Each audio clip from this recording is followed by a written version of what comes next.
专门咧卖台湾本土册的台湾的店，进前休困，即马刷到镇江街，甲别人做伙合股合开一间叫做“托派”新册店，今仔日正式开幕咯。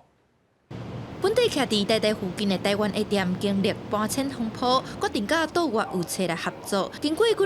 月辛苦整理，即马新店托派总算开幕啊！阮太太是讲，咱像爱甲一个查囝嫁出去吼，啊，我也毋是咧，我是讲我要搁继续来遮吼，要甲即个查囝变做是我的囝呢吼，我的女儿，我要甲请吼，搁较好咧安尼嘿。吴成山表示，新店开幕代表家己推动本土文化的愿望，通继续行。这几天嘛，真侪读者敲电话来关心。目前伊嘛继续维持台湾A店的网络册店，甲托派双边经营，做伙合作的岛外有册嘛讲，虽然这站疫情严重，不过拄好这的厝税嘛是着照纳，所以要是照计划来开店。 独派现场看到的这些书，可能只有当初预期的不到1/10，因为搬家29年的东西要搬，真的是一个很大的工程，所以我们可能预计6月底前才能够慢慢的让这边更完整一点。